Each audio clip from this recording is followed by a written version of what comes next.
Sir அதெல்லாம் ஏற்கனவே முடிஞ்சு போச்சு. அதையே திருப்பி பேசிட்டா சார். நான் ஏற்கனவே தெளிவுபடுத்திட்டேன். திருப்பி கீரல் விழுந்திருக்காடு மாதிரி கேட்காதீங்க. அதெல்லாம் ஏற்கனவே முடிந்து போன கதை. அதை திருப்பி பேச வேண்டிய அவசியம் இல்லை. உங்களுக்கு பத்திரிக்கை ஊடகத்துக்கு விறுவிறுப்பான செய்தி வேணும். அதனால சொல்றேன், இனி இது மாதிரி கேள்வி கேட்காதீங்க. நான் ஏற்கனவே தெளிவுபடுத்திட்டேன்.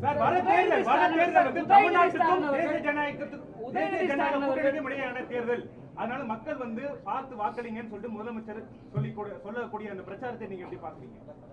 ஏற்கனவே நான் சொன்ன ஒரு பொம்மை முதலமைச்சர், திறமையற்ற முதலமைச்சர், ஒரு கட்சிக்கு தலைவராக இருக்கார் திமுக தலைவர். அதுவே ஒரு வேதனையான விஷயம் தான்.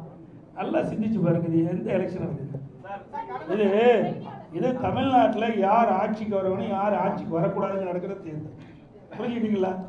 ரெண்டாவது, எங்களுடைய கூட்டணிக்கு தெளிவுபடுத்தியாச்சு.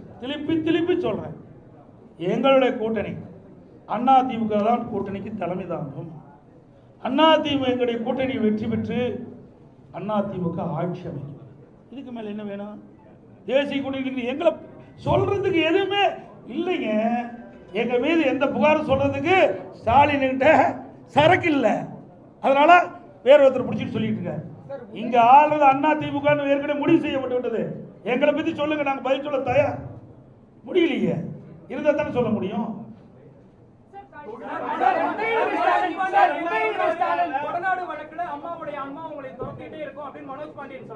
அதனாலதான் ஆன்மா துரத்தங்காட்டி தான் அங்க ஓடிட்டு. ஆன்மா யாரை துரத்துது பார்த்தீங்களா? உண்மையா இருக்கிறீங்களா? எங்களை ஆசீர்வாதம் பண்ணிட்டு இருக்குது அம்மா. அதனால இங்க இருந்துட்டு இருக்கிறோம்.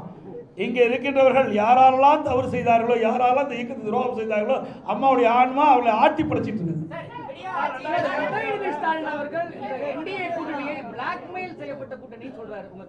அவங்களுக்கு ஒரு வாய்ப்பு கொடுங்க.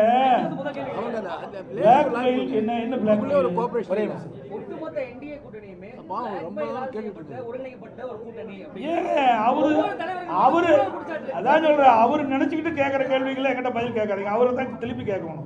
அதிமுக ஏன்னா ஒரு தேசிய அளவில் இருக்கிற ஒரு கூட்டு கட்சிங்க. முதல்ல புரிஞ்சுங்க, தேசிய அளவில் இருக்கின்ற கட்சி தேசிய ஜனநாயக கூட்டணி நாட்டை ஆளுகின்ற கட்சி.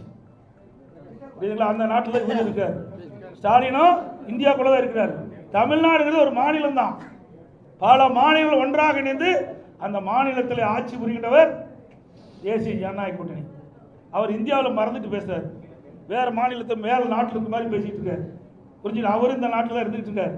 ஏன் அடிக்கடி கடிதம் எழுதுறாருல்ல? மீனவர் காணால் போனால் கடிதம் எழுதுறாருல்ல? எதுக்கு எழுதுறாரு? அந்த அதிகாரம் யார்கிட்ட இருக்குது? மத்திய அரசாங்கத்தான் இருக்குது. வேண்டுமென்றே திட்டமிட்டு பேசுவதற்கு ஒன்றும் இல்லை. அதனால இப்படிப்பட்ட அவதூறு பிரச்சாரத்தை பரப்பிட்டு வர. செய்திகளை உடனுக்குடன் தெரிந்து கொள்ள கீழ்கண்ட கேபிள் மற்றும் டிடிஎச் நெட்வொர்க்குகளில் எம்நாடு செய்தி தொலைக்காட்சியை காணுங்கள். பாதகம் செய்பவரை கண்டால் நாம் பயம் கொள்ளலாகாது பாப்பா. மோதி மிதித்து விடு பாப்பா, அவர் முகத்தில் உமிழ்ந்து விடு பாப்பா. அண்மை செய்திகளை உடனுக்குடன் தெரிந்து கொள்ள இணைந்திருங்கள் எம்நாடு தொலைக்காட்சியுடன்.